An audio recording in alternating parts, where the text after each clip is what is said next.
Buonasera, i titoli di Sicilia 24. Scattata nel cimitero di Catania l'operazione Decoro in vista della commemorazione dei defunti. Da domani piano straordinario della viabilità. In questo lungo ponte di Ognissanti, con le temperature sopra la media stagionale, è ancora tempo per i bagni al mare, ma i lidi possono restare aperti ed offrire diversi servizi, ma non la balneazione. Alluvioni del 2022 in Sicilia, pronti 5 milioni di ristori per Messina, Trapani e Siracusa, le città maggiormente colpite con danni per privati e aziende. L'isola pedonale della Discordia nel centro di Messina, in molti tra i commercianti hanno fatto ricorso alla TAR di Catania. Allo Sperone di Palermo c'è Don Ugo al fianco di nuovi poveri, dal pagamento delle bollette ai farmaci ai libri di scuola. Rivoluzionaria l'arte del Novecento, da Balla de Chirico, dal futurismo agli street art, 80 grandi in una straordinaria mostra al Palazzo della Cultura di Catania. Calcio, crisi Catania, per il momento Tabiani resta ma la fiducia è a tempo, Palermo delusione per la sconfitta con il Lecco che tarpa le ali ai rosanero.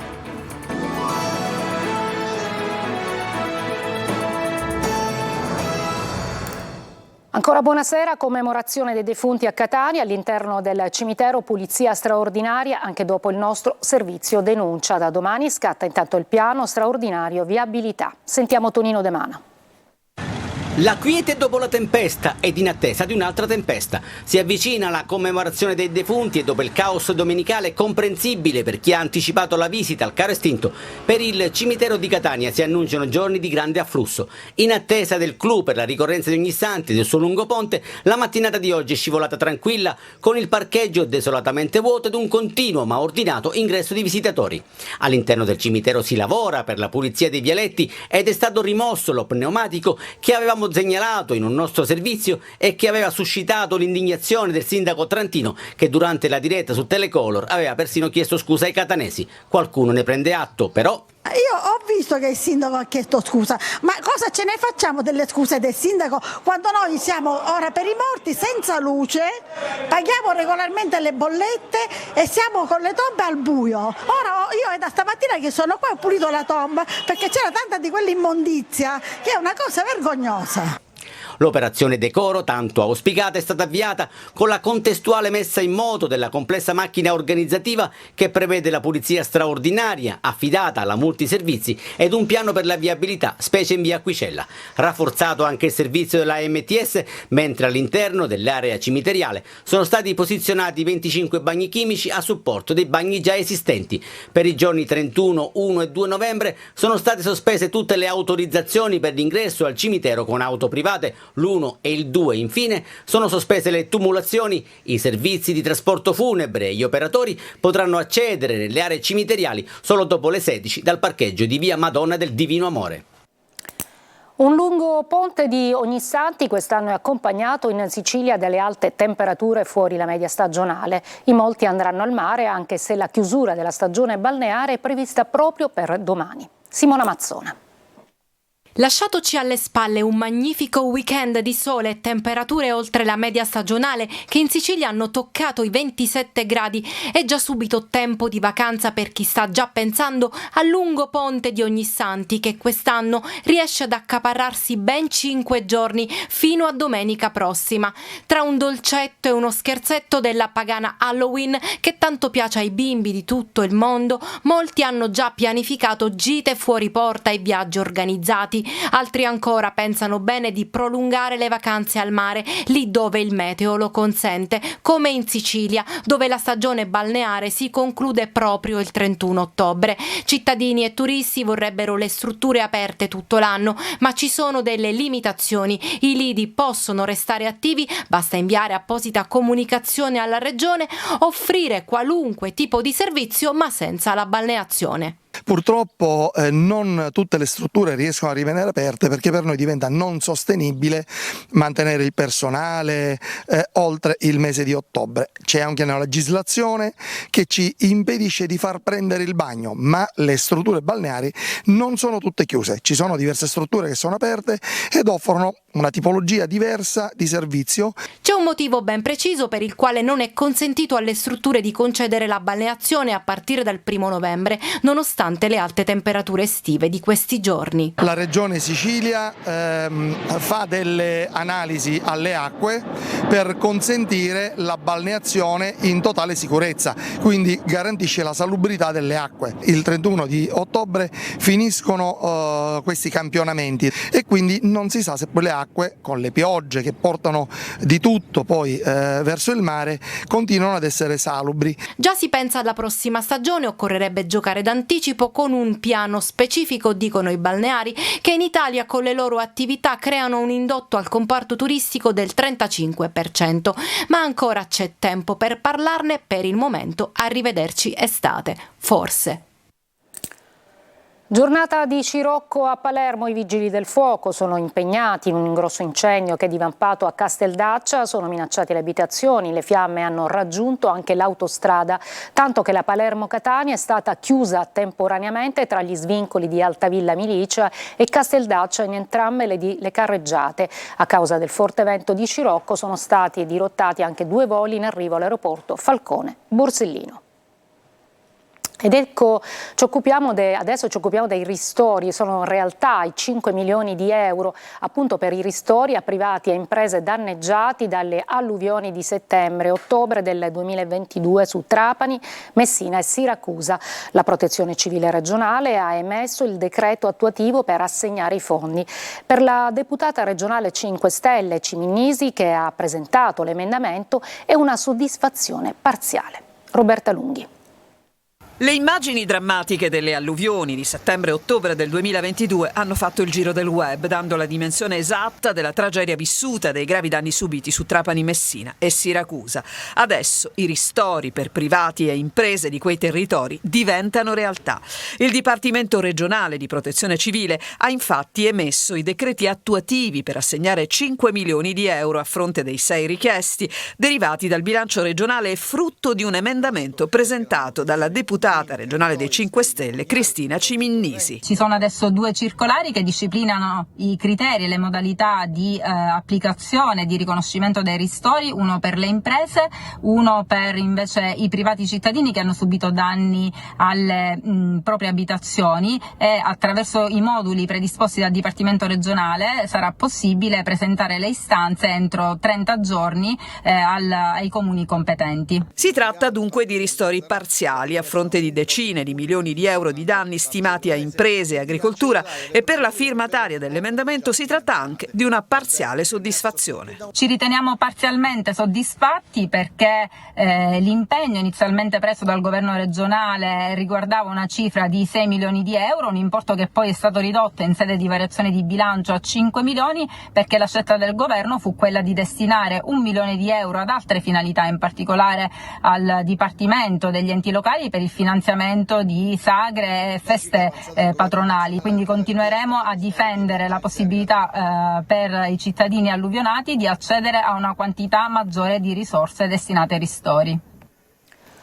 Rocambolesco incidente questo pomeriggio nei pressi della stazione di Catania. Una donna di 58 anni ha perso il controllo della macchina ed è finita dentro la fontana monumentale del Ratto di Proserpina. Tanta paura per la donna soccorsa dai vigili del fuoco e trasportata dall'ambulanza del 118 al Trauma Center dell'ospedale Cannizzaro. Vigile cosciente, ha riportato alcune contusioni. Lievi danni per il monumento, ancora da accertare le cause dell'incidente, sul posto i vigili urbani per i rilievi. E una coppia di ottantenni è stata salvata dall'incendio sviluppatosi nella loro abitazione di via Tucori a Palma di Montechiaro, in provincia di Agrigento. Le fiamme, scoppiate al primo piano per un cortocircuito e arrivate fino al secondo piano, sono state spente dai vigili del fuoco. Sul posto anche i carabinieri che hanno soccorso i 2 pensionati. Adesso a Messina, dove l'isola pedonale del centro città diventa terreno di scontro tra il comune e i commercianti che si sono rivolti al TAR di Catania. Francesco Triolo. L'isola pedonale del Viale San Martino a Messina finisce nelle aule di tribunale. Ad aprire la battaglia legale sono stati alcuni commercianti che si sono rivolti al TAR di Catania per contestare la versione approvata dalla Giunta Basile, una versione large dell'area pedonale che si estenderà da Piazza Cheroli sino a Villa Dante. Le polemiche non sono mancate sin dalla sua istituzione, ma adesso 14 commercianti hanno deciso di chiedere lo stop del piano urbano della mobilità sostenibile e così si sono affidati all'avvocato Giuliano Saitta per chiedere l'annullamento della delibera dello scorso 23 giugno. Nel mirino però non c'è tutto il piano della mobilità, ma solo l'isola pedonale di Viale San Martino. La contestazione nasce dal fatto che rispetto a quanto stabilito dal piano generale del traffico urbano, ovvero un'unica area pedonale tra Piazza Duomo e Piazza Cheroli, la nuova scelta che raddoppia l'area pedonale messinese arriva senza alcun dibattito di natura politico-tecnica, senza confronto con la cittadinanza e senza la previsione di proposte progettuali alternative. A rispondere è stato il sindaco Federico Basile, che ha affidato l'incarico di difesa all'avvocato Santidelia, confermando di guardare alla programmazione complessiva. I commercianti che hanno fatto ricorso credo siano una decina, 14 soggetti, sicuramente hanno valutato la propria posizione personale e individuale rispetto a un problema che concerne una programmazione generale. Noi siamo un ente, un'amministrazione che cerca di programmare un ragionamento complessivo che in questo caso tocca la mobilità sostenibile, e questo voi lo sapete, ci stiamo lavorando tanto. È una programmazione che, ripeto, non è limitata solamente a una o due porzioni di territorio, ma a un ragionamento più ampio. Legittimo da parte di chi contesta un provvedimento opporsi con un ricorso, quindi vedremo qual è la strada, ma io sono convinto che gli strumenti di programmazione che stiamo adottando siano più che corretti. I commercianti temono le possibili ripercussioni economiche. Nel ricorso si legge come il Comune non abbia preso in considerazione il fatto che tutti gli esercizi commerciali che prospettano su Viale San Martino saranno tagliati fuori dal traffico veicolare e dunque saranno meno accessibili da parte dei cittadini, e quindi la previsione della chiusura integrale al traffico della principale arteria stradale del centro cittadino avrebbe dovuto essere corredata da una approfondita istruttoria finalizzata ad analizzare gli effetti della pedonalizzazione. Sono molte le famiglie che hanno difficoltà a raggiungere la terza settimana del mese. Vi raccontiamo la storia di Don Ugo, il parroco che a Palermo, nel quartiere dello Sperone, aiuta le persone in difficoltà. Marco Gullà. Nella Sicilia, in cui molte famiglie devono ogni giorno far quadrare i conti per arrivare a fine mese, nel quartiere periferico dello Sperone, a contatto con quello di Brancaccio, c'è un parroco che è diventato punto di riferimento per tutte le famiglie disagiate e che hanno anche problemi a fare la spesa. Lui è Don Ugo Di Marzo, parroco della chiesa Santissima Maria delle Grazie. Ogni giorno il suo impegno è quello di dare serenità a chi chiede aiuto. E in un quartiere dove la disoccupazione si è ormai intrecciata stabilmente con la vita quotidiana, di richieste ce ne sono davvero tante. Il divario nord e sud aumenta, la crisi in Sicilia è molto più sentita, nelle zone nostre periferiche, quelle periferie esistenziali, così come le chiama il Papa, come sono lo Sperone e Roccella, tutto questo è ancora più pesante da affrontare ogni giorno. La parrocchia ad esempio c'è per le nuove povertà soprattutto, e con nuove povertà intendo l'operaio che non riesce a fare la spesa, che non riesce a comprare gli occhiali a suo figlio, parlo del commesso di negozio che non riesce comunque a pagare le bollette, si trova in difficoltà e deve scegliere tra il mangiare o il gas o la luce, situazioni che un tempo non si immaginavano nemmeno. Dopo la pandemia si sono aggravate notevolmente. Quali sono le richieste che ogni giorno le arrivano, Don Ugo? Noi ad oggi abbiamo richieste per aiuto di utenze, tantissime richieste, libri scolastici, farmaci che sono a pagamento, qualcuno anche le prime necessità, il mangiare del quotidiano, ma sono pochissimi questi che proprio non arrivano a fare la spesa. Ma tutte quelle spese tra virgolette extra, che extra non sono, come appunto gli occhiali, il libro scolastico, il medicinale, li chiedono a noi, vengono a chiedere a noi un sostegno. Nel comprensorio tutti lo conoscono. Don Ugo sa bene che la mancanza di lavoro in un quartiere come quello dello Sperone rende ancora tutto più difficile. Questo è un dato ulteriormente allarmante. Se poi lo uniamo alla mancanza del reddito di cittadinanza, che è stato tolto in tantissimi casi, questo sta diventando un pericolo, una bomba sociale che rischia di esplodere se non ci diamo da fare. un quartiere che il parroco sta cercando di aiutare, ma anche cambiare. E segno di questo voltare pagina è anche quello che i nostri microfoni ci racconta. Quello che ci fa veramente riflettere ed è bellissimo di questi ultimi anni, in modo particolare la richiesta d'aiuto per l'istruzione dei figli. Tanti genitori chiedono aiuto per fare continuare gli studi ai figli, una cosa che prima era impensabile. Oggi il libro scolastico è un bisogno vero, oggi il dopo scuola è una necessità reale, che chiedono perché vogliono un futuro diverso per i loro figli. Allora il cambiamento lo si vuole, il cambiamento è possibile, ma non ci sono gli strumenti per averlo. Si parla tanto di ascensore sociale, ma qui è fermo a piano terra, non si alza. Dobbiamo darci da fare per far ripartire questo ascensore sociale, per comprendere che dobbiamo dare delle possibilità diverse a chi gli strumenti non li ha. Ci fermiamo una breve pausa, torniamo con altri servizi.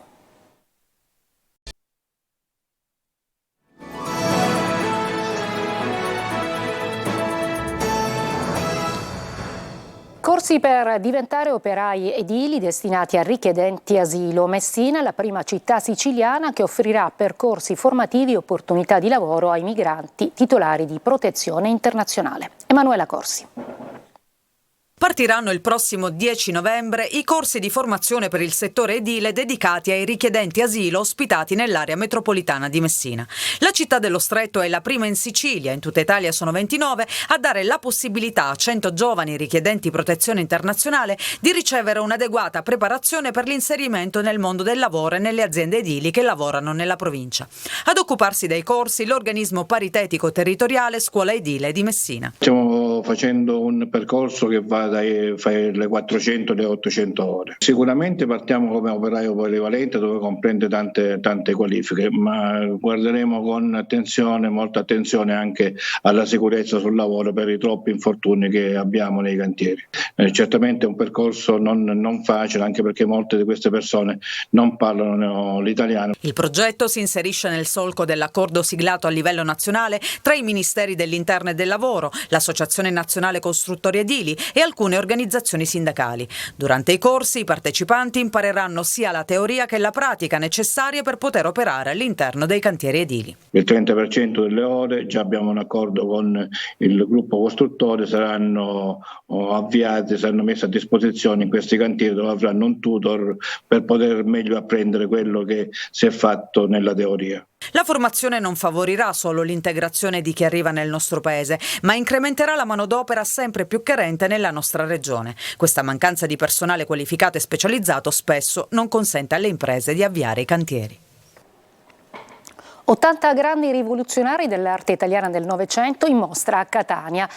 Da Giacomo Balla a De Chirico, dal futurismo alla street art, con un omaggio a 3 esponenti siciliani. Al Palazzo della Cultura la mostra Re-Evolution. Noi l'abbiamo visitata con un cicerone d'eccezione. Eva Spampinato.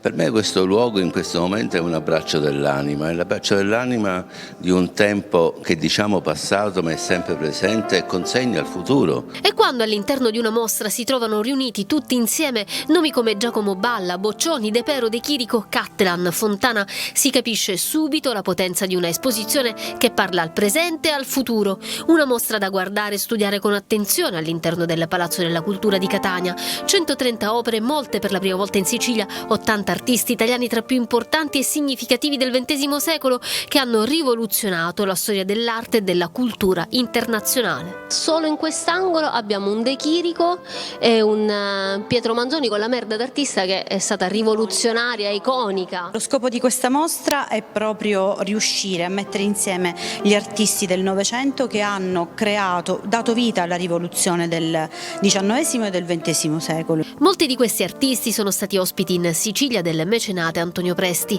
è lui che ci guida tra un quadro e una scultura, dal futurismo all'astrattismo, dall'arte povera alla transavanguardia. Tutti questa testimonianza ancora oggi, in questa contemporaneità, di come l'arte riesce a consegnare al tempo futuro il senso e bellezza. Scopriamo anche l'omaggio agli artisti siciliani come Arturo Di Modica, il padre del famoso Toro di Wall Street in America, e suo questo squalo, per arrivare alla street art spontanea e rivoluzionaria. Questa è l'opera di Microbo, nata e cresciuta a Catania, scoperta a Londra e New York, diventata una delle pioniere e principali protagoniste della street art in Italia. In questa contemporaneità dove alberga la dittatura dell'ignoranza, e l'analfabetismo emozionale e anche di conoscenza, abbiamo testimonianze di quel periodo dell'arte contemporanea di allora che ancora oggi non solo afferma il valore della differenza, ma quella ancora soprattutto di un presidio etico ed estetico che la cultura deve restituire a qualunque tempo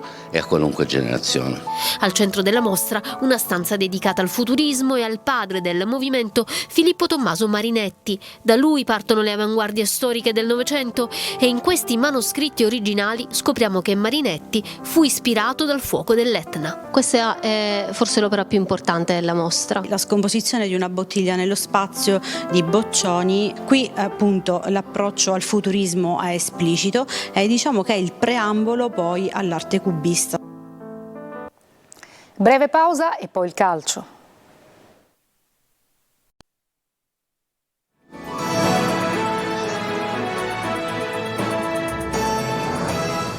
Eccoci al calcio, il Massimino diventa terra di conquista, il Catania cede 3 punti all'Avellino, allenatore e squadra contestati, ma Tabbiani avrebbe ancora la fiducia della società.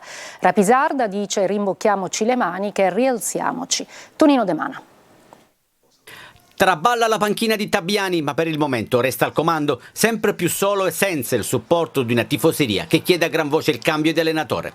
Il Catania si lecca le ferite dopo l'ennesima sconfitta, la terza stagionale al Massimino, che complica la situazione in classifica e che acuisce la crisi di gioco e di risultati. L'Avellino fa il suo e con un gol per tempo porta a casa i 3 punti e lo fa senza particolari assilli, al cospetto di un Catania in evidente difficoltà, soprattutto caratteriale. A complicare le cose anche il rigore fallito da Chirico, che avrebbe potuto cambiare il senso della gara. I fischi del pubblico, che già mugugnava dopo il vantaggio di Ghirpini ad opera di Marconi, sono diventati la colonna sonora della disfatta, decibel che sono aumentati al raddoppio di Gori e proseguiti fino al triplice fischio ed anche oltre. Tabbiani, il più contestato, ma Striscioni e Cori non hanno risparmiato i giocatori ed è Francesco Rapisarda ad assumersi le responsabilità sue e dei compagni. Io penso che il periodo, al di là di tutto negativo, che stiamo attraversando ci porta e porta pure i tifosi ad avere questa reazione giusta. Sappiamo che non stiamo facendo benissimo e ci dobbiamo assolutamente rimboccare le maniche e rialzarci per forza.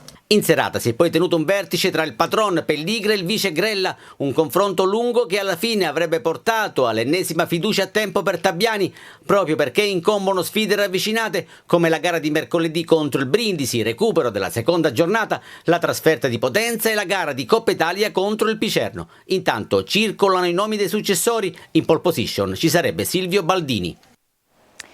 Il Palermo perde ancora alla Barbera, rosanero che cadono per mano del Lecco che vince 2-1. Per Corini una sconfitta che fa male. Marco Gullà. L'interrogativo che viene a galla dopo la sconfitta interna di ieri è: cosa succede al Palermo quando gioca al Barbera? Dopo il Cosenza anche il Lecco fa bottino pieno, mettendo a nudo alcune criticità della squadra rosanero. La difesa è apparsa leggera e morbida e il primo gol di Crociata ne è la prova. L'attacco invece ha inciso poco, così dopo il vantaggio del Lecco il Palermo ha sbattuto spesso contro la difesa avversaria, creando pochissimo. Il raddoppio di Sersanti ha gelato il Barbera. Ci sta male, c'è la morte nel cuore. Non abbiamo ottenuto il risultato che volevamo, è stata una prestazione dove per volontà, dedizione, la squadra ce l'ha messa, siamo stati un po' sporchi, abbiamo preso soprattutto il secondo gol dove potevamo lavorare meglio, a livello di generosità abbiamo fatto quello che dovevamo fare, la partita era lì, avevamo avuto parecchie occasioni poi per accorciare, non siamo riusciti a farlo. Palermo che nella ripresa ha cercato la via del gol diverse volte ma con confusione e senza precisione, poi anche la sfortuna con la traversa di Soleri dopo quella colpita da Stulaz. Il rigore segnato da Brunoni nel finale non ha cambiato l'esito del match. Noi dobbiamo pensare al percorso che dobbiamo portare a termine da qua ad altri 7 mesi, sicuramente c'è tanto da lavorare. La Serie B è questa, perché se pensiamo che giochiamo contro l'ultima in classifica e possa essere una passeggiata, ci siamo sbagliati di grosso, ci sbagliamo di grosso, aspettano tutti la partita contro il Palermo per fare bella figura e per mettersi in mostra, e ci deve servire da lezione. Palermo che sabato sarà di scena a Marassi contro la Sampdoria. Buona prestazione del Messina a Crotone, che con il pareggio di ieri ha riscattato in parte la sconfitta di giovedì contro il Brindisi. Tra 2 giorni i giallorossi di nuovo in campo per il recupero a Taranto. Sergio Colosi. 11 punti in 10 giornate, aspettando il recupero di mercoledì a Taranto. L'ultimo degli 11 punti ha un grande significato perché conquistato a Crotone con un ampio turnover, 7 cambi rispetto all'incontro con il Brindisi, a dimostrazione che il Messina di Modica ha un organico ridotto ma dalle infinite risorse motivazionali. 11 come punti dello scorso campionato, quando il Messina di Auteri chiuse l'andata all'ultimo posto. Il cammino sembra migliore, pur rimanendo intatto l'obiettivo stagionale. La presunzione di Zauli nei cambi ha reso equilibrata una partita che sulla carta non lo sarebbe mai stata. Ma io penso che sia stata una bella partita, abbiamo avuto opportunità noi, l'hanno avuto loro. Siamo partiti bene, dopo il gol abbiamo avuto paura di vincerla e anche se era troppo presto, però fino al 30° siamo stati bene in campo. Abbiamo fatto il nostro, poi pian piano quando ci hanno preso 30 metri di campo dove abbiamo incominciato a indietreggiare siamo stati poco attenti anche nel volere sfidarli per fare il secondo gol. Però merito al Crotone perché poi ci ha un po' chiuso, ha fatto il gol e l'hanno fatto anche meritatamente, anche se poi alla fine potevamo vincere questa partita perché la squadra è stata bene in campo, perché aveva voglia, perché ha dimostrato che quella di Brindisi è stata una parentesi. I 3 gol del Messina a Crotone di Giunta, Luciani e Polito sono arrivati dalla panchina. Mercoledì il recupero a Taranto e domenica al Franco Scoglio ci sarà il Benevento. Mi fermo qui, grazie per l'attenzione e buona serata.